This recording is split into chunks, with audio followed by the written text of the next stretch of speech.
मार्च 2013 से अक्टूबर 2024, इन 12 सालों में इंडिया ने एक भी टेस्ट सीरीज अपनी होम सॉइल पर नहीं हारी थी। लगातार 18 सीरीज में विन, 38 में से 33 टेस्ट मैचों में विन, जीत का प्रतिशत ऑलमोस्ट 87%। इंडिया एक फोर्ट्रेस था, एक ऐसा वेन्यू जहां टीमें आने से डरती थीं, जहां टीमें एक मैच जीतने के लिए तरसती थीं। इंडिया वर्ल्ड का सबसे टफेस्ट वेन्यू माना जाता था फॉर प्लेइंग टेस्ट क्रिकेट, एक अनब्रीचेबल रूथलेस फोर्ट्रेस। एक के बाद एक से एक अपोजिशंस आई, खेली और हार कर गई।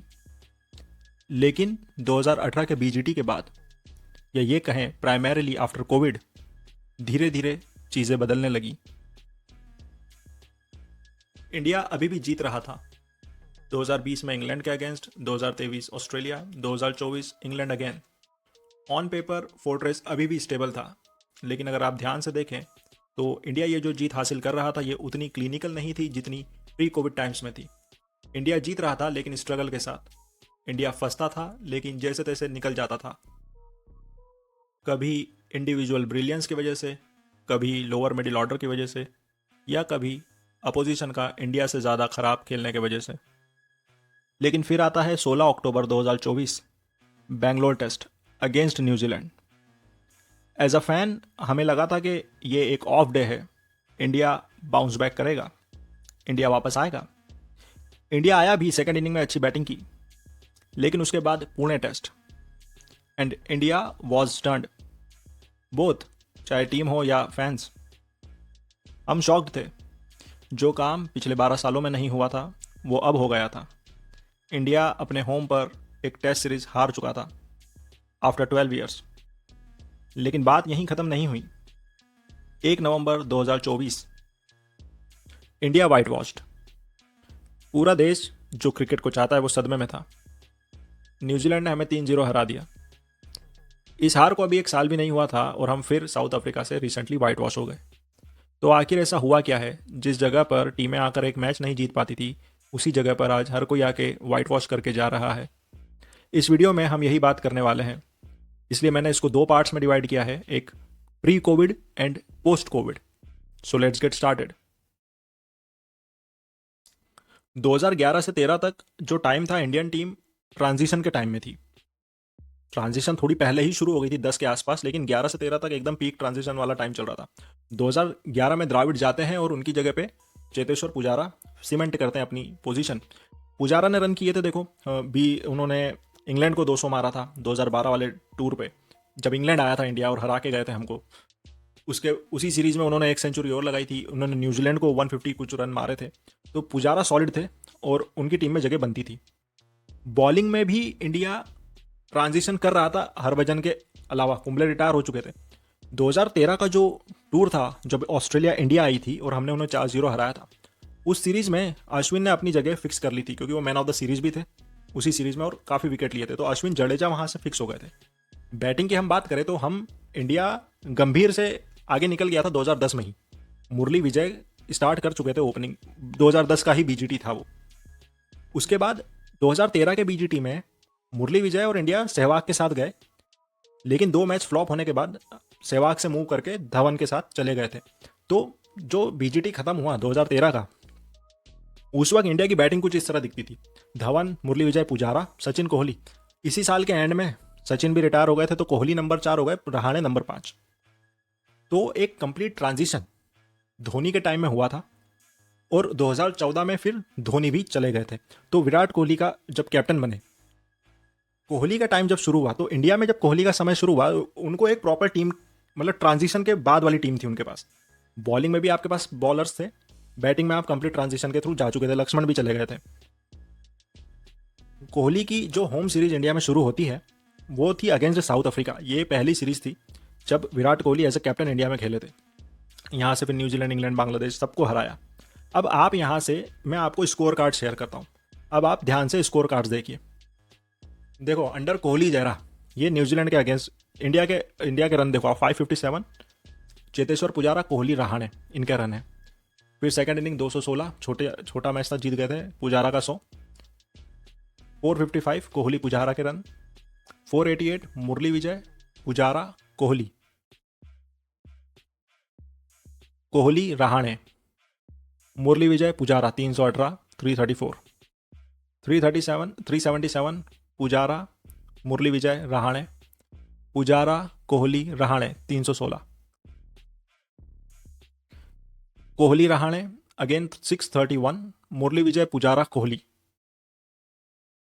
603 603, मुरली विजय पुजारा 200, पुजारा रहाणे अगेन 610, मुरली विजय पुजारा कोहली, मुरली विजय कोहली 536। आप देख रहे हैं इंडिया कितने फ्रीक्वेंटली 500 600 रन बनाता था। मैं ये क्यों दिखाना चाह रहा हूं, मैं आगे आपको बताऊंगा अगर आप देखें तो। 649 अगेन पुजारा कोहली रहाणे, 497 रहाणे।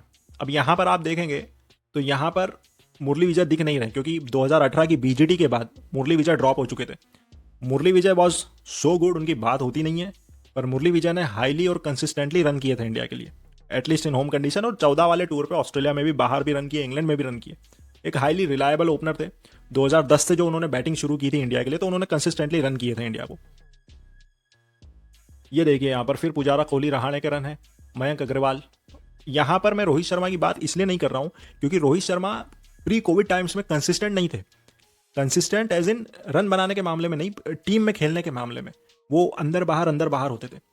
ये मैंने नाम हाईलाइट किए हैं, ये लोग, इनके साथ ऐसा नहीं हुआ। ये लोग बाहर गए तो फिर अंदर नहीं आए। मुरली विजय ड्रॉप हुए तो फिर रिटायर ही हुए, वो फिर रिटर्न नहीं आए। Same with Rahane, same with Pujara. Kohli बाहर नहीं हुए, डायरेक्ट रिटायर हो गए। पर रोहित के साथ ऐसा नहीं था, वो अंदर बाहर होते रहते थे। रोहित का इंपैक्ट आना शुरू हुआ है, मेन मतलब रीढ़ की हड्डी बनना शुरू हुए हैं वो पोस्ट कोविड वाले टाइम में।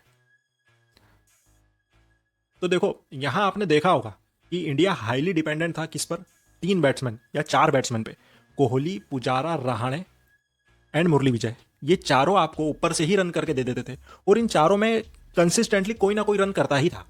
आप बेशक बॉलिंग में अश्विन जडेजा से ही जीतते थे, उमेश यादव से मैच जीतते थे, ईशांत शर्मा से जीतते थे, लेकिन आपके पास रन होते थे। आपने चेस भी किए हैं, आप कितने फ्रीक्वेंटली, आपके पास सामने सारे स्कोर कार्ड्स हैं, आप देख सकते हैं। 500-600 रन इंडिया एट विल मारते थे, मजाक में मारते थे, जब मर्जी होती थी तब मारते थे। अब यहां पर आपको पोस्ट कोविड में आप देखो क्या होता है। ये पोस्ट कोविड ये वाली जो सीरीज थी इंग्लैंड के अगेंस्ट 2021 में, इस सीरीज के स्टार्ट होते होते तक काफ़ी कुछ बदल गया था। हम एक बीजीटी और जीत के आ गए थे ऑस्ट्रेलिया से 2021 वाली, तो इसलिए मिडिल ऑर्डर या ये कहें लोअर मिडिल ऑर्डर और टेल आपकी बदल चुकी थी। अब आप रिद्धिमान साहा इनसे मूव करके आप पंत के साथ चले गए थे, आप अपने ओपनर बदल चुके थे, लेकिन अभी भी जो मिडिल ऑर्डर आपका मेन था वो इंटैक्ट था, कोहली पुजारा रहाणे। देखो लेकिन यहां पर अब क्या होने लगा, कोहली पुजारा रहाणे जो कंसिस्टेंटली बड़े रन करके दे रहे थे, अब वहां से रन आने कम हो गए और इंडिया की डिपेंडेंसी लोअर मिडिल ऑर्डर पे बढ़ी। ये बात 2020-21 की है, तो ऐसा नहीं है कि ये सडन हुआ है, जो कल एजिन जो अभी कुछ दिन पहले हुआ या लास्ट ईयर हुआ, ऐसा नहीं है, सडन हुआ है। संकेत मिल रहे थे, आपके ओपनर्स चेंज हो गए। अब आपके पास होम कंडीशन में मुरली विजय जैसा एक रिलायबल ओपनर नहीं है जो कंसिस्टेंटली आपको रन करके दे रहे थे। आपके नंबर 3 4 5 कमजोर दिख रहे हैं, अब आप लोअर मिडिल ऑर्डर पर डिपेंडेंट हो। आप देख सकते हैं यहाँ पर तीनों के रन देखो आप, पुजारा कोहली रहाणे, रन नहीं है। अगेन इंडिया 329 ऑल आउट, उसमें 161 रोहित शर्मा के हैं इंडिविजुअल ब्रिलियंस, तीनों के फिर से रन नहीं है। पुजारा रहाणे कोहली रन नहीं है, अश्विन का 100 है। इंडिया, अब देखो इंडिया का ओवरऑल स्कोर देखो, 286 ऑल आउट, 329 ऑल आउट। हाथी एकदम ऐसे नहीं गिरता है, हाथी धीरे धीरे ही गिरेगा, पहले आगे गिरेगा या पीछे गिरेगा फिर पूरा गिरेगा। तो टीम अगर 600 बना रही थी तो सडनली 100 रन पे ऑल आउट नहीं होगी। 600 से आप 200 250 300 पे वाले स्कोर पे आए हो, आप 365 all out. Again Rohit Sharma के रन है और तीनों के कोई रन नहीं है। लोअर मिडिल ऑर्डर से, लोअर ऑर्डर से आपके रन है, वॉशिंगटन और अक्षर के रन है। आप पंत के, इन सीरीज में आपको पंत के रन दिखेंगे, लेकिन पंत इज हाईली अनरिलायबल है। रिद्धिमान साह थोड़े रिलायबल थे, आपको नीचे से रन कर देते थे वो, अगर आप ऊपर कभी फंसते थे तो। आप देखें इस वाले में 145 इंडिया ऑल आउट होता है, उसमें से 66 रन रोहित शर्मा के हैं। अगेन तीनों के स्टालवार्ड्स के रन नहीं है। इंडिया, ये ऑस्ट्रेलिया टूर था जब ऑस्ट्रेलिया इंडिया आई थी, और इस वक्त तक हम रहाणे को ड्रॉप कर चुके थे। जो लास्ट स्क्रीनशॉट्स मैंने दिखाया उसके बाद वो इंग्लैंड सीरीज थी, और उसके बाद इंडिया इंग्लैंड जाके खेला, वहां रहाणे थे। उस सीरीज के बाद हम रहाणे को ड्रॉप कर चुके थे। तो इस सीरीज में देखो आप 400 जो ये आपको रन दिख रहे हैं, ये 400 रन क्यों बने? क्योंकि लोअर ऑर्डर से आपको रन आ गए। अक्षर, शमी, रविंद्र जडेजा, पुजारा, कोहली की सेम स्टोरी थी, रोहित शर्मा के रन थे। सिमिलरली 163 इंडिया ऑल आउट होता है। आप सीरीज जीत गए थे, ये भी ऐसा नहीं है आप सीरीज नहीं जीते, सीरीज आप जीत रहे थे, लेकिन आपके मेन प्लेयर्स के रन नहीं थे। आप रहाणे की जगह आपने अय्यर को खिलाया। Iyer so good, no doubt, but Iyer के टेस्ट में उस तरह के रन नहीं थे। नंबर 1, नंबर 2 उनके साथ फिटनेस का कांस्टेंट इशू रहा ही है हमेशा। आप ये 400 रन जो बनाए थे लोअर ऑर्डर से, इसलिए आप ये सीरीज जीत गए, नहीं तो आपको ये सीरीज आप तभी हार जाते, क्योंकि इंदौर में ऑस्ट्रेलिया ने काफ़ी अच्छी तरीके से मरम्मत की थी इंडियंस की। आप देखो 109 all out, 262 all out, 376 all out, 145 all out, मतलब ऑल आउट नहीं चेस किए थे ये मैच। अगर आपको याद हो, अगेंस्ट बांग्लादेश 145 चेस कर रहा था इंडिया और मैच फंस गया था। 70 पे कुछ साथ थे और अय्यर और अश्विन ने मैच निकाला था वो। 376 ये करंट सीरीज, ये लास्ट ईयर की बांग्लादेश, इसमें भी अश्विन और जडेजा के रन थे इसलिए रन बन गए, वरना आप यहाँ भी शायद इज्जत का फालूदा होता। ये इंग्लैंड का लास्ट सीरीज था 2024 का, 2024, जो वो इंडिया आए थे और यहाँ पर कोहली भी नहीं थे टीम में। यहाँ आप देखो शुभमन गिल का 100 मिलेगा आपको, 200 मिलेंगे, रोहित शर्मा के मिलेंगे, लेकिन कंसिस्टेंटली आपको रन नहीं मिल रहे। अब आप यहाँ बैटिंग ऑर्डर देखो इंडिया का, आपके ओपनर में यशस्वी जायसवाल आ चुके हैं, रोहित शर्मा है, गिल है नंबर 3, अय्यर नीचे से, अय्यर और उनके बाद से आप रिलाय किस पे करोगे? मिडिल ऑर्डर में आपके कोहली, पुजारा तो है नहीं, रहाणे है नहीं, अय्यर, पाटीदार है, अक्षर है, आपके रन नहीं है, भरत है, रन नहीं है, आप उनके किसी के भी रन नहीं है।